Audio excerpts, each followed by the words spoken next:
So as you can see after the game, Caitlin Clark and Sophie are both running up to the referee here. They are both so upset, and the referee is just walking away from them. He won't even look at them in the face. He keeps turning, like Sophie even went up at one point and is like tapping on his arm. He would not even look at them. The Indiana Fever had their biggest game, yet sold out crowd playoff vibes. Caitlin Clark versus the defending champs. It should have been a WNBA highlight reel, but instead it turned into a ref show. Caitlin Clark got hacked. Lexi Hull got hit with a phantom fall, and the refs, they acted like they were trying to hand New York the win. Fans weren't just confused, they were furious. Even coach Stephanie White said she's had enough, and Caitlin, she didn't hold back either. This wasn't just one bad night, it's a pattern, a problem, and it's making the whole league look bad.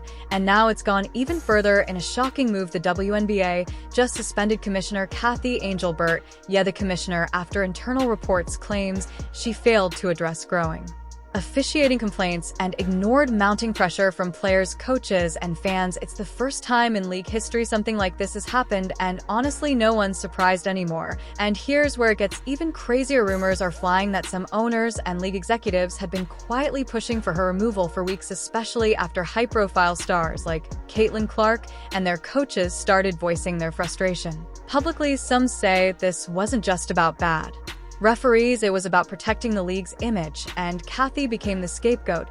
So stick around, because we're breaking down every missed call, every moment of madness, and why the WNBA has to fix this before they lose the fans they just gained. Let's get into it.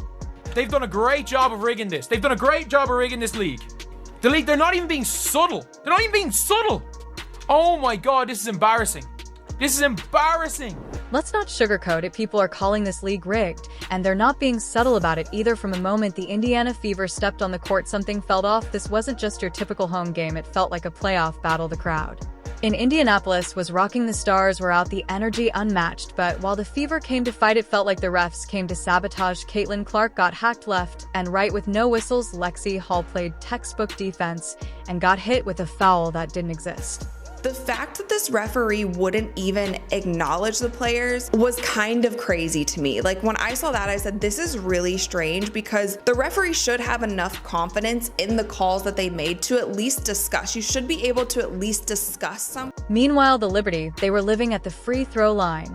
And this is becoming a pattern, not an exception. So let me ask you, if you were watching this live, did it feel fair to you? This didn't start last night. From the moment Caitlin Clark entered the league, the physicality ramped up. Players were bumping her, holding her, even blindsiding her off the ball, and the ref silent. Remember Kennedy Carter's off-ball hit? That wasn't just dirty, it was dangerous.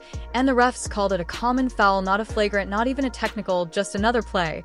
And it's not just Clark, the entire Fever team has been on the wrong end of whistle after whistle.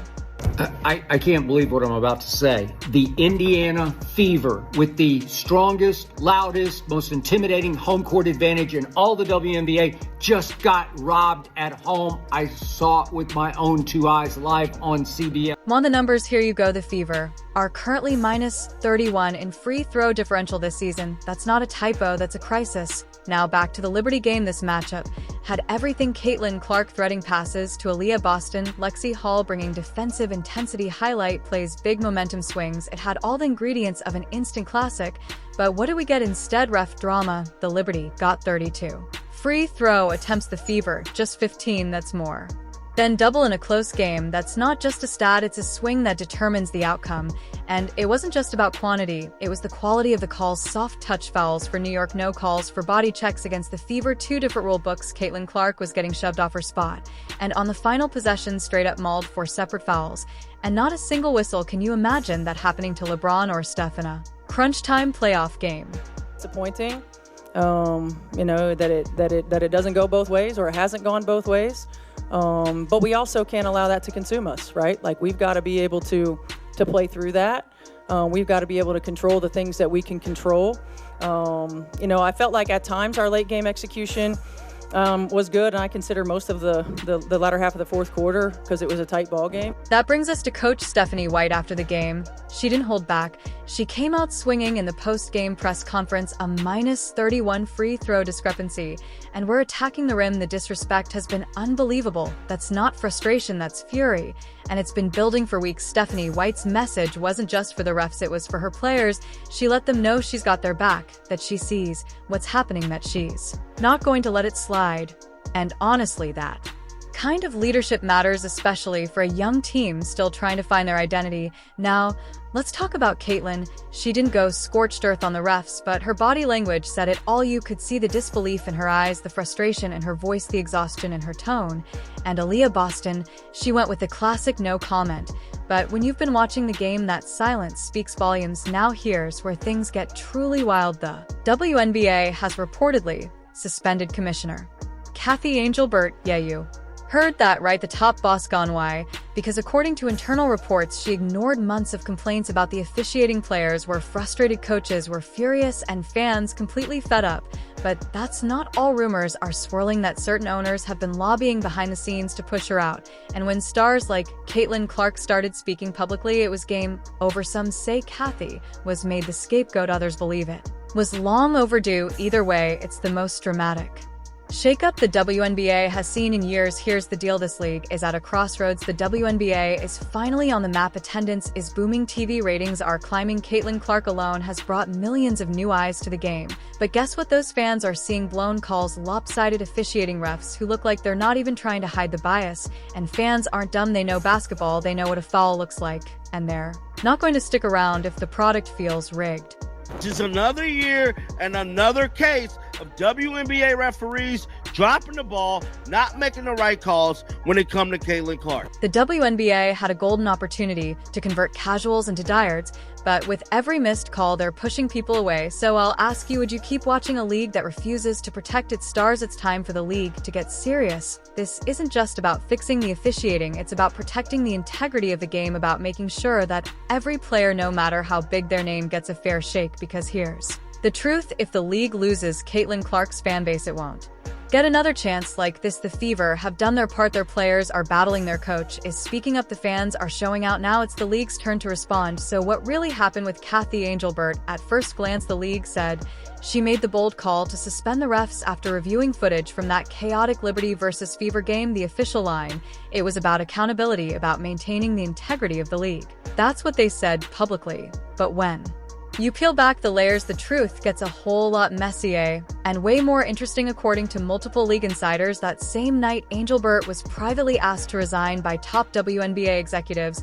And here's the kicker, this wasn't just about one bad night or a few missed whistles. The pressure had been building for months.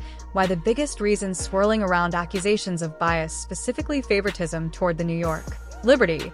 And this isn't just fan conspiracy talk, this is coming from within the league itself. Let's rewind to last year's WNBA Finals. The Liberty won a tightly contested series over the Minnesota Lynx. But what people still talk about isn't just the game, it's what happened afterward. Kathy Angel-Burt stepped out onto the court wearing a dress in Liberty team colors. Fans watching at home were like, wait, what?